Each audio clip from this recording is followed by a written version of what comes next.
Olá! Estamos começando mais um vídeo no Setor Visitante. Hoje nós vamos repercutir as últimas notícias do Botafogo.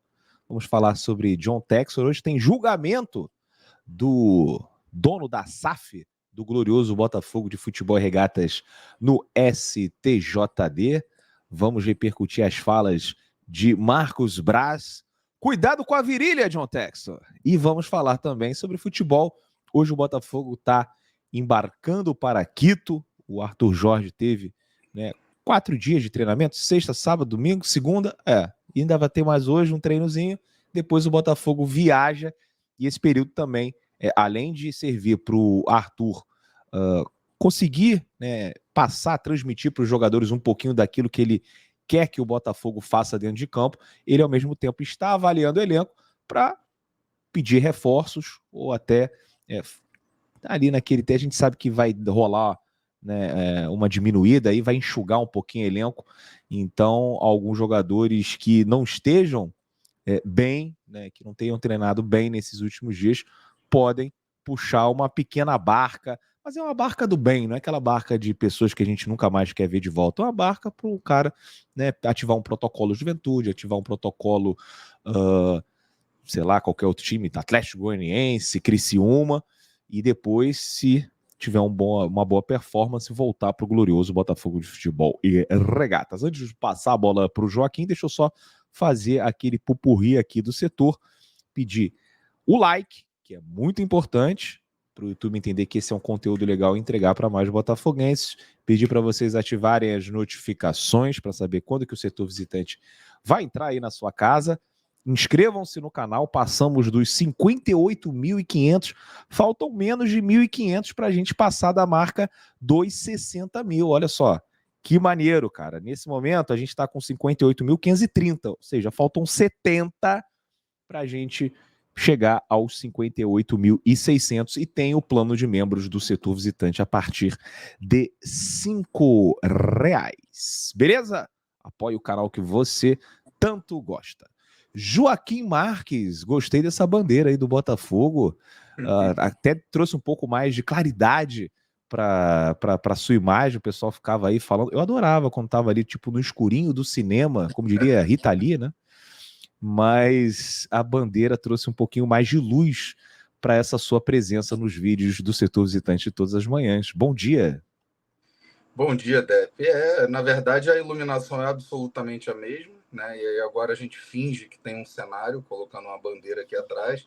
Talvez seja a estrela solitária ali que esteja trazendo mais luz. Verdade. Você também de branco, né? Deixa também a imagem um pouquinho mais clara. O pessoal vai gostar. Hoje ninguém vai reclamar. E vamos colocar aqui na tela para a gente já começar falando sobre John Textor. Hoje tem julgamento do John Textor, matéria do Globo Esporte, julgamento do John Textor no STJD pelas falas após o jogo contra o Palmeiras, aquele jogo que a gente não quer lembrar, né? O John Textor entendeu que a equipe foi roubada pela expulsão de Adrielson no segundo tempo, e aí o processo que está correndo desde novembro, o executivo foi punido preventivamente pelo STJD por 30 dias, no dia 3 de novembro, 2 dias após o duelo, e aqui tem os artigos que ele teria infringido, né? O Textor recebeu uma suspensão de 35 dias e uma multa de R$ 25 mil. Aí depois, horas depois dessas denúncias, o Botafogo deu uma entrada com efeito suspensivo e obteve sucesso. Portanto, o Textor conseguiu acompanhar a reta final do Brasileiro, apesar da punição. Agora o caso volta a ser julgado. E o Textor também está envolvido em outro processo no STJD. Na próxima segunda-feira, dia 15, ele será julgado no caso da denúncia de manipulação de resultados. Sobre esse tema, recentemente, ele prestou depoimentos na Polícia Civil do Rio de Janeiro. Então, hoje é sobre o Botafogo e Palmeiras. Na segunda-feira que vem, é sobre manipulação de resultados. Vamos ver como é que está essa moral do Textor nos bastidores dos tribunais desportivos. Acredito que não esteja com tanta moral e pode até ter ali uma perseguição, uma punição até acima do esperado nesta terça-feira. De repente, até para depois falar assim: já é reincidente, a gente aplicou uma pena pesada, não aprendeu nada, agora está falando de manipulação e vai ficar 1 ano, 2 anos, não sei. A gente também tem que aguardar para ver. O Textor, muito bem assessorado, está aqui até no texto, né? Ele pega aqui a advogada, né, do Textor, era a Luciana Lopes, né, a filha do Rubens Lopes. Rubens Lopes, que foi um dos poucos, né, dirigentes e tal, que saíram aí na internet manifestando apoio, né? Nem apoio, mas assim, dando credibilidade às denúncias do John Textor, né? Não ironizando, debochando. Inclusive, ontem, o Rubens Lopes, deixa eu colocar aqui na tela, né? O Rubens Lopes falou sobre essa parceria com a empresa que o Textor, né, está se apoiando para fazer essas denúncias. Aqui, o presidente da FERJ destaca a parceria com a Good Game, empresa utilizada por John Textor em relatórios por integridade do campeonato carioca. Então, assim, são, né, pequenos sinais assim de apoio que partem do presidente da Federação do Estado do Rio de Janeiro. Mas como eu estava falando aqui, né, o Textor agora está sendo representado pelo escritório Campos Melo Advogados, ao lado do escritório internacional DLA Piper. Joaquim Marques, o que esperar dos auditores do STJD, o que esperar dos tribunais desportivos desse país em relação a essas denúncias a John Textor?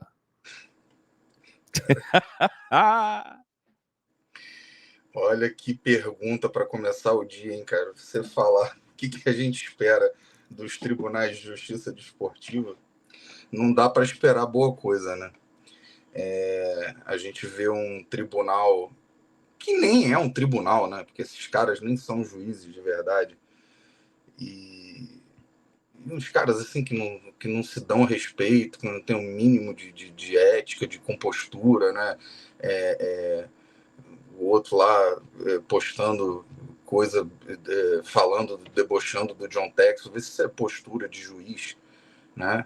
E foto com camisa do Palmeiras, parece, né, torcedor. Não dá para esperar boa coisa, né? Esse aí, ó, o auditor, ele que suspendeu o John Textor discutindo, isso é uma matéria de março, né? Não dá nem para ler isso aqui, né? Chupar Ele uma, né? xinga os Nossa aí. torcedores do Botafogo. Aqui, ó. Como é que a gente vai dar crédito para uma figura dessa, né, cara? É a cara do Brasil, né?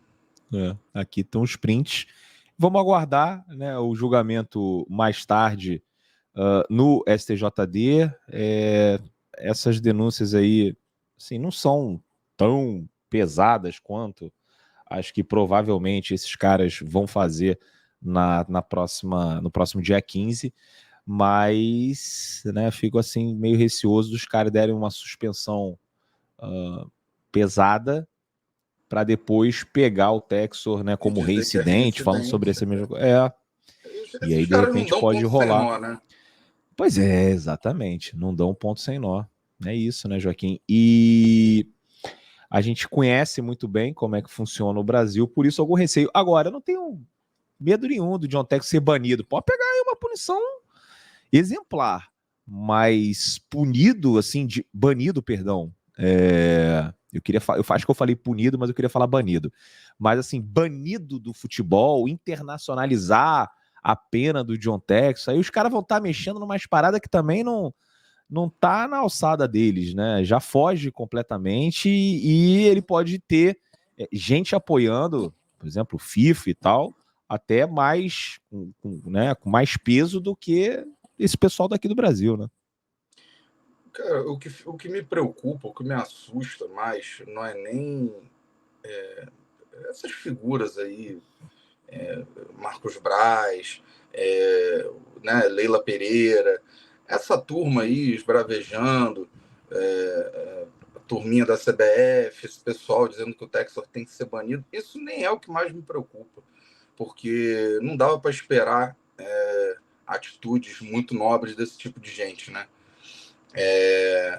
O que me assusta é ver que tem muita gente, inclusive torcedores do Botafogo, entrando na onda desse pessoal, como se o nosso país fosse um exemplo de conduta, de honestidade, de idoneidade, né? Um país que a gente está acostumado a ver escândalo de corrupção em todas as esferas, em todas as camadas da sociedade, inclusive no futebol, que não falta escândalo, a começar pelo do ano passado, com os jogadores pegos por esquema de aposta, jogadores do Curitiba, do Santos, do Goiás, né? Eu não vi ninguém pedindo banimento do Aleph Manga, eu não vi escarcéu nenhum em relação a esses jogadores, aliás, estão esquecendo e fingindo que nada aconteceu.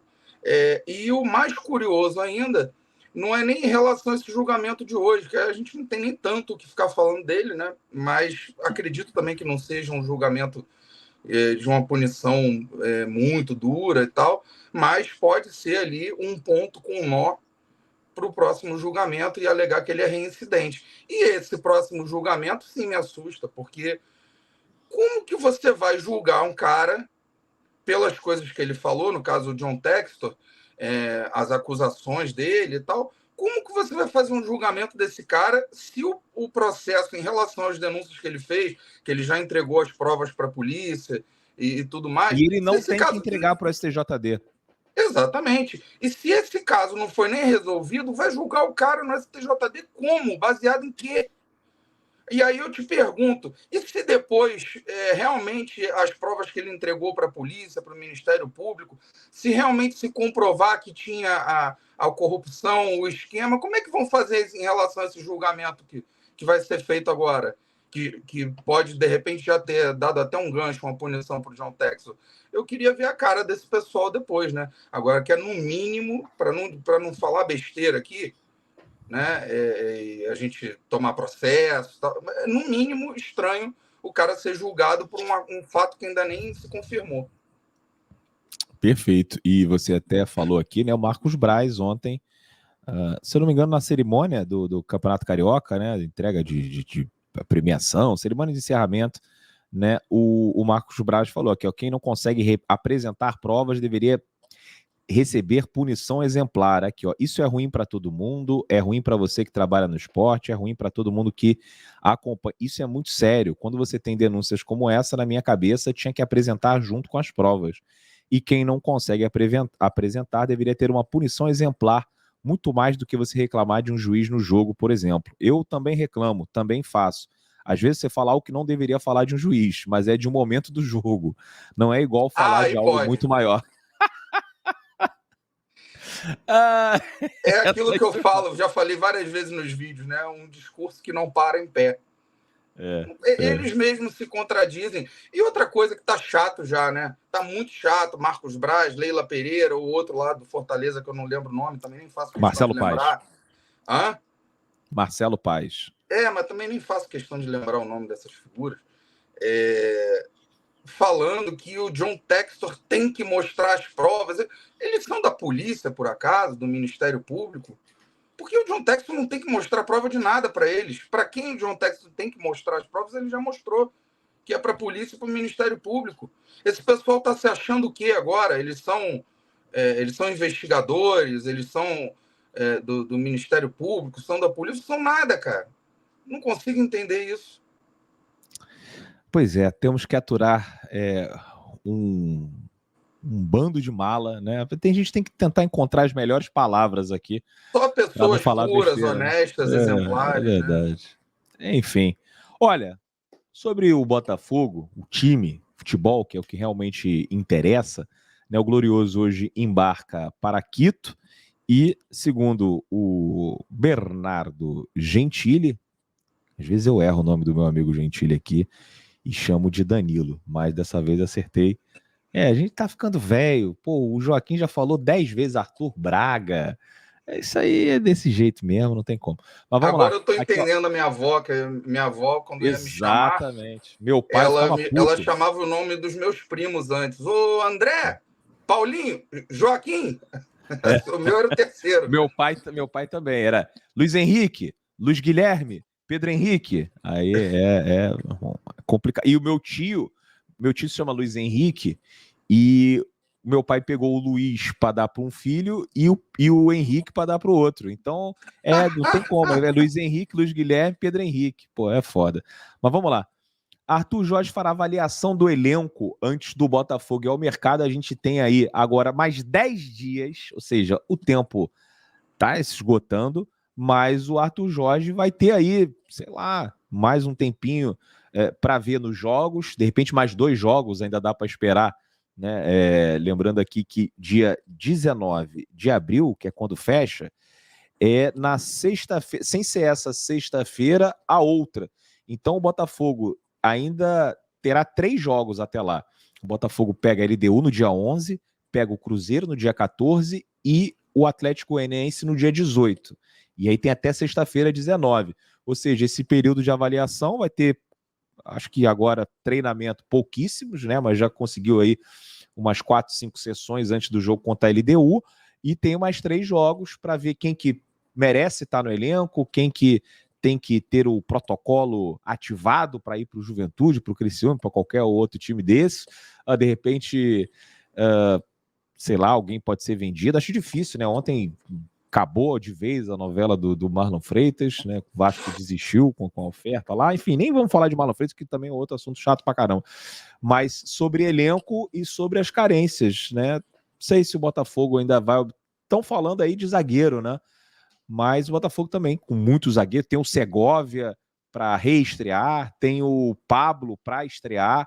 Então, de repente, no elenco do Botafogo, o Arthur Jorge pode encontrar aqueles famosos reforços internos, mas o certo é que agora, né, todo mundo tem a oportunidade, né, de mostrar, né, o futebol para o técnico que acabou de chegar, Joaquim.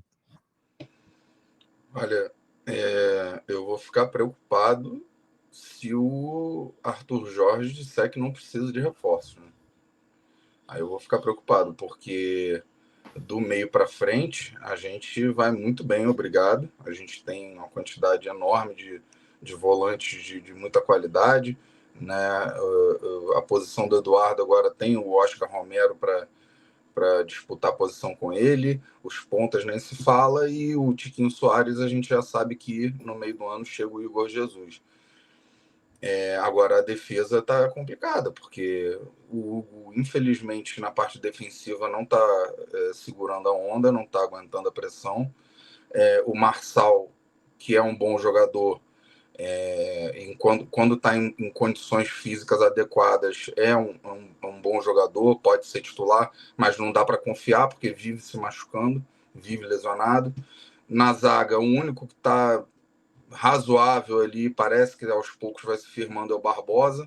O Walter está muito mal, o Damião Soares está muito mal, o reserva dele, que é o Matheus Ponte, muito mal. Então, o sistema defensivo... Calma aí. Muito mal. Tu tava falando bem do cara até o último jogo. Aí no último jogo o cara vai mal, aí o cara tá muito mal. Só. As pessoas não têm direito a ter um jogo ruim? Não, meu Deus do céu. Olha só, eu falei o seguinte, a gente viu poucas atuações do Damião Soares e do Matheus Ponte. E naquelas poucas... O Damião até foi pior do que o Matheus. Nas poucas atuações que a gente viu, eu tive a impressão de que o Matheus estava aproveitando melhor as oportunidades. E ele não foi bem contra o Flamengo? Jogou. Contra o Bragantino foi bem? Foi. Contra o Júnior foi mal. Mas muito todo mundo mal. Contra o Júnior foi mal. Mas todo mundo contra o Júnior foi mal. Então, mas, assim, porra, eu vou te falar, pra mim, acho que o Botafogo tem que contratar, se for contratar agora, tem que trazer um lateral esquerdo. Porque, sinceramente, aí eu te faço uma pergunta e depois você conclui o que você tá falando. Pois é, cara, mas olha só, será que o Botafogo... É porque é uma janela específica, é uma janela doméstica. O Botafogo ia ter que gastar muito dinheiro para contratar um cara foda de um time do Brasileirão, da Série A, ou o Botafogo ia trazer uma aposta. Você acha que tem como o Botafogo contratar agora, nessa janela específica doméstica, jogadores melhores do que o Pablo e do que o Segovia? Porque se for para contratar por contratar, é melhor você dar uma oportunidade para o Segovia e para o Pablo. O Segovia que joga pela esquerda e o Pablo que joga pela direita. Na janela do meio do ano, aí abre o leque para você contratar jogador do mundo inteiro. E aí você tem muita chance de trazer alguém melhor do que o Pablo do que o Segovia. Agora, nessa, Não, mas eu olha acho só. difícil, a não ser que chegue com um malote aí com muito dinheiro. Não, olha só. O que eu estou falando em relação ao Damian Soares e o Matheus Ponte, que eu acho que foram muito mal, especificamente Matheus Ponte no último jogo, porque parecia que ele dava sinais de que poderia até ser titular. A questão é o seguinte: dá para confiar? Você pode cravar? Você tem certeza hoje que dá para confiar em Damian Soares e Matheus Ponte e Lucas Alter? Eu acho que não dá. Acho que Mas na direita dá. eu não consigo ter confiança, não. Pô, Agora, brother, o cara jogou 9 anos na Espanha.